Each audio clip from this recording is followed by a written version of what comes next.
Majina naitwa Nambia Violet. Wenye mnanijua kwa Facebook, TikTok na kila mahali, hata YouTube kwenye mnanijua Nambia Violet. Leo nakuja na hii. Please, inaomba mwenye anajua huyu mtoto anaweza kunitafuta. Huyu mtoto ametoka kwenye amefika huku Nairobi, na juu kwenye ako Nairobi. Tunaweza kumuuliza maswali moja kwa moja tujue kwenye anatoka.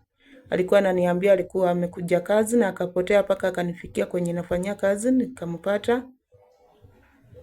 Mwenye anajua kwenye anatoka, hii picha yenye nimeweka hapa, anaweza kunitafuta please.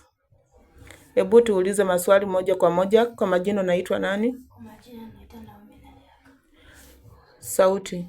Kwa majina naitwa Naomi Naliaka. Naomi Naliaka ndio jina yake. Babaka anaitwa nani? Babangu anaitwa Leonard Daud. Ronald. Leonard Daud. Ongea na sauti. Babangu anaitwa Leonard Daud. Aya, mnatoka wapi? Nyumbani. Nyumbani ni Kabarasi. Anatoka nyumbani Kabarasi kwenye anatoka. Umekuja Nairobi lini? Nimekuja Nairobi Monday.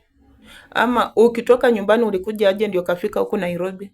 Babangu alinileta kwa aunti yangu. Anasema babake alimleta kwa aunti yake. Alafu vile walikuleta kwa aunti yako ni nini iliendelea? Aunti yangu alinipeleka kazi nyingine, nikatoka huko nikaenda kazi nyingine tena. Aunti yako alikupeleka kazi mahali kwingine? Nikatoka kazi nikaenda kazi nyingine.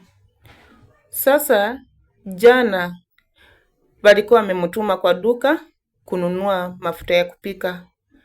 Huyu mtoto akapotea kutoka kwenye alitoka, akitafuta arudi kwenye alikuwa, ameshindikana kurudi huko. Ajui kwenye alikuwa anafanya kazi, ajui nyumba, ajui Nairobi ni upande gani.